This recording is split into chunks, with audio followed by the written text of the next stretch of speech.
Batwoman ends. Huh. Nobody saw this coming. But Star Trek Strange New Worlds begins shortly.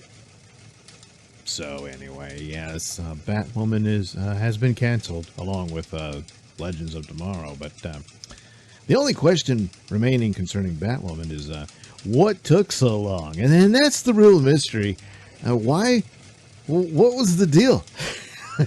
Some suggest it was a tax write-off, maybe even money laundering, because this makes no sense at all.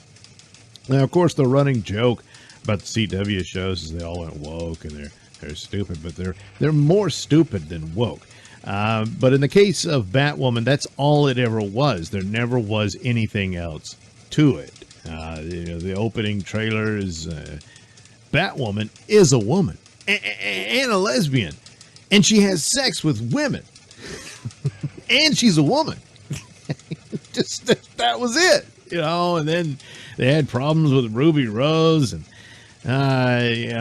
people were having serious injuries on the set and everything like that, and Ruby got hurt and all this stuff, and they didn't get along, and so they parted ways. And then they're like, well, now what do we do? Well, you could just recast the role, but no, it's all about wokeism and stuff. So how do we up the ante? I know, we'll get a black woman in there. So now, their new take was Batwoman.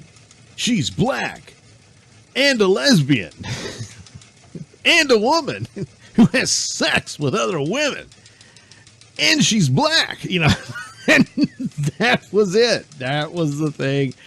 And story, plot, and stuff, it was just barely there, slapped on.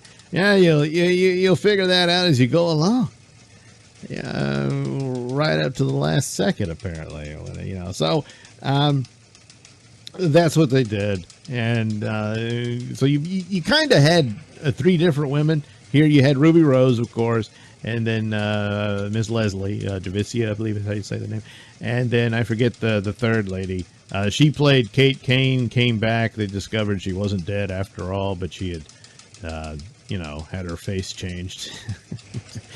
It kind of looks like the woman they should have gone with in the first place, only if they were going to actually do a Batwoman story. This thing had nothing to do with the Batwoman character other than, hey, she's gay and a woman. It's in the title, at least the woman part. But they never bothered with any of that. And it was just so lazy. The other CW shows, wokeism would creep in and whatnot. But some of them actually started off with potential and did some good episodes. Supergirl had potential. It never really got, I don't think, to the point that, the original Arrow did or the Flash. But it was there. You could have done that. But it immediately went woke and destroyed the show. Well, poor Batwoman never got a shot. Never. They never tried. All they did was showcase, identity politics crap for it. And so it never got an audience. The only audience were these YouTubers who delivered hilarious reviews of this god-awful show. And that's the sad part. It's gone. It's gone. So, what's her name? Carolyn Dries, I guess, was the head honcho of Batwoman to the bitter end and announced the sad news. So, it's over. The shocking thing is the Flash gets another season. At least that was announced. I guess that's still the deal. I don't know, because Zaslav's in charge now, and he's already put the brakes on TNT and TBS. So CW is on the chopping block anyway. They're going to sell it off. But what happens to the shows? Just why give the Flash another season? It's just not it was a good show. Even had a couple of episodes I would even call great, but that's a long time ago. It's not that anymore. Yeah, it's terrible. And all they've got left is Superman and Lois. To some degree, Stargirl, but it's starting to slip, in my opinion, just in quality. But maybe they can right the ship. It's going to get its third season. That's already done. It's on its way. Beyond that, I don't know. I mean, because apparently Zaslav's got to find $3 billion in savings. So that means some stuff that might be sort of good or okay could still get the axe. So all that's left really is the Superman show, which is pretty good. But who knows? It might get the axe too. But Batwoman was only going to end one way, and this was it. It's just amazing that it got 3 seasons. That's why it's like, why? What the hell? Even for CW standards, it's just like, was it money laundering? What money? I don't know. But got to give them props. They certainly outlasted CNN Plus. This is CNN. Yeah. So, yeah, they got that going for them. Anywho, well, another show that our property that is often lately described as being CW level stuff is actually an insult to CW, because Star Trek Discovery is awful. Although Batwoman and Star Trek Discovery, okay, those two could go hand in hand. And Picard is just god-awful too. And it comes down to the templates of rinse, lather, repeat of show and filler and whatnot, in which you just have a bunch of conversations in the hallway about your feelings. And it's supposed to lead to some growth in the character, but then it turns around and you have the same conversation again. So that kind of crap could permeate it to take up space, because they don't have the money to fund the special effects for shows like this. So Strange New Worlds is soon to be upon us, and they released what the opening credits look like, and it looks more like the opening to Star Trek Voyager. I mean, it's just the Enterprise flying through nebulas and stuff like that. And then Anson Mount as Pike does the space, the Final Frontier opening lines and all that. So you see that, and of course there's been a lot of teasers and scenes from the show and stuff. Just on that alone, it seems to be fine.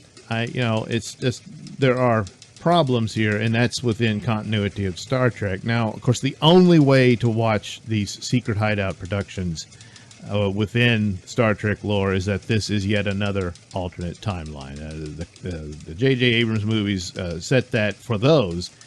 This one was presented as if, no, this is the original universe. Of course, other theories say, no, it's the Prime universe, but that's not the original. That's yet another one. So it's the only way to make this work, and that includes Picard as well, because it's just things don't fit. They don't work very well. And when it comes to continuity, often those shows don't even respect their own, from episode to episode even, and sometimes within minutes. It's just, they just aren't keeping track. Apparently, this one, they want to get back to being episodic. I'm sure there'll be some arcs in it. You can do that with a continuity again, but they got to remember what they did, But if it's more of that and they just have each little adventure, that would be an improvement for it. And if that's what they do, just basic adventure, it could be fine.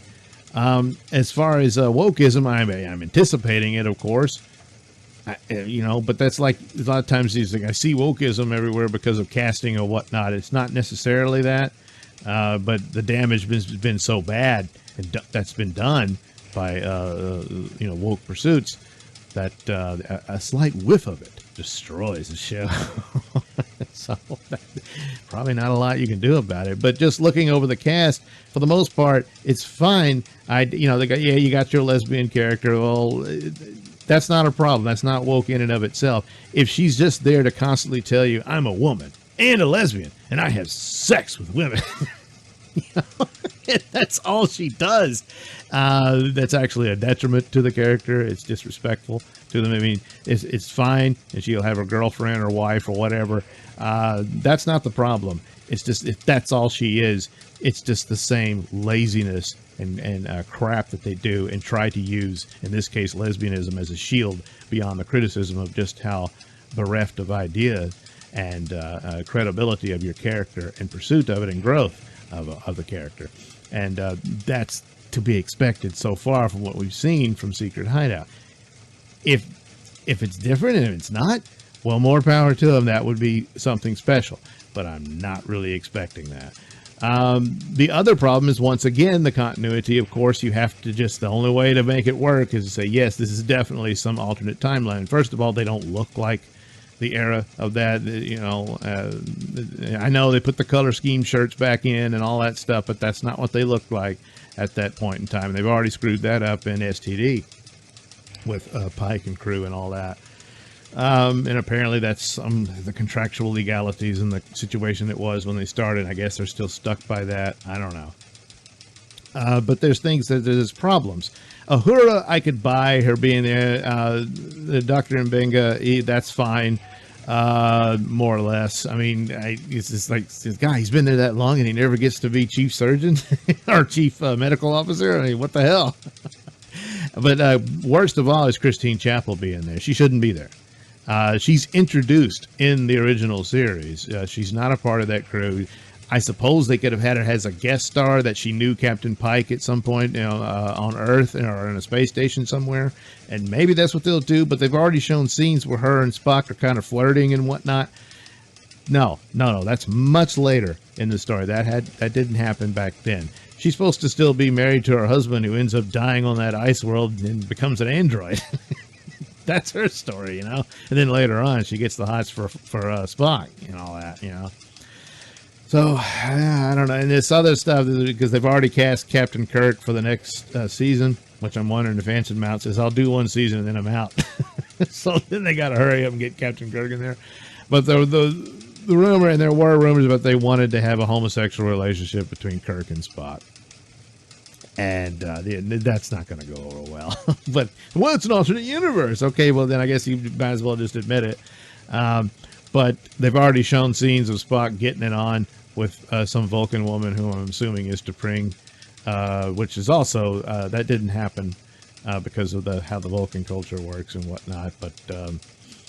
But they're saying it did. So there you go. There's that. So the chance of this being an okay show is very slim based on what we've seen before. And rinse, lather, repeat, and hiding behind identity politics is what they attempt to do, except that it's never worked. It won't work this time either. And it's a shame, because Star Trek is they're just beating the dead horse at this point. There's been some whispers and whatnot that this is more Akiva Goldsman, but that's not much better than it is Kurtzman. And they'll have genuine writers on it and everything.